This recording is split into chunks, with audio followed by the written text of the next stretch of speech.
Ens trobem al Mercat de Santa Caterina per veure una exposició que explora el paper dels mercats en la configuració de la ciutat dels nostres dies. Des del mes de juny, aquesta exposició es pot veure al hall de l'Arxiu Municipal de Barcelona i ara mateix ha començat fa pocs dies la seva itinerància pels diferents mercats de la ciutat. El tret de sortida és aquí, en el Mercat de Santa Caterina.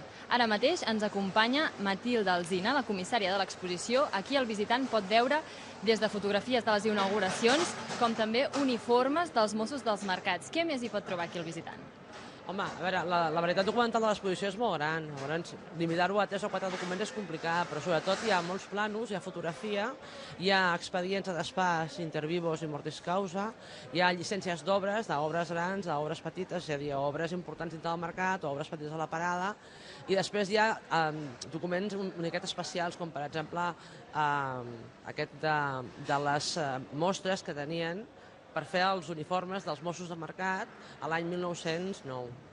I aquesta exposició es distribueix en 4 àmbits temàtics. Ara mateix ens trobem en la secció número 2. Què és el que ens pots destacar d'aquesta secció?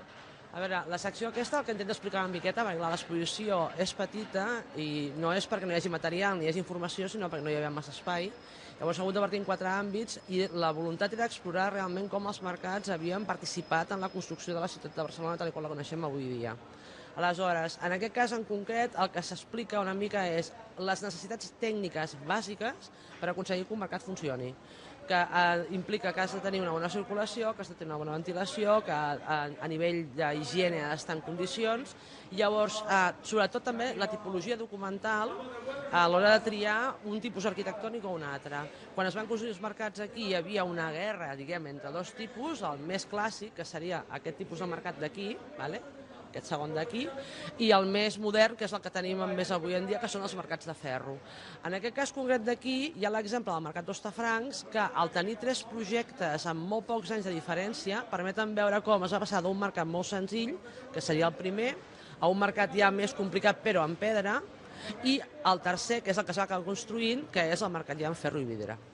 Molt bé, i ara em comentaves que per temes d'espai no es podria portar tot el material aquí, també de logística, no? Que molta part d'aquesta documentació està encara en el hall de l'Arxiu Municipal Contemporani de Barcelona. I els visitants, però, poden accedir a tota aquella documentació a través de codis QR. Sí, hi ha uns codis QR col·locats a cadascun dels plafons que es poden escanejar, llavors el visitant que vulgui més informació pot accedir a un carrusel d'imatges amb fotografies d'altres documents que complementen la mostra. I com eren els mercats abans? Com han evolucionat els mercats, sobretot el de Santa Caterina, que és en el que ens trobem ara?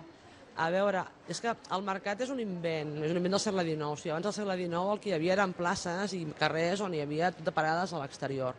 Llavors, el mercat que coneixem nosaltres avui en dia, que és un mercat tancat, amb un edifici, amb sostre, amb portes d'accés i amb un mínim de serveis logístics, és un invent del segle XIX. Llavors, l'evolució de Santa Caterina, per exemple, és reduïda en el sentit que s'ha transformat el continent, perquè s'ha fet aquesta reforma amb el projecte d'Enric Miralles, però s'ha mantingut el contingut, que és bàsicament tenir una sèrie de parades que venen una sèrie de productes alimentaris frescos i després una sèrie de serveis que permetin que aquestes parades ho venguin amb el mínim de garanties d'higiene, de sanitat i de qualitat possible. Però més enllà d'això, el concepte segueix sent el mateix.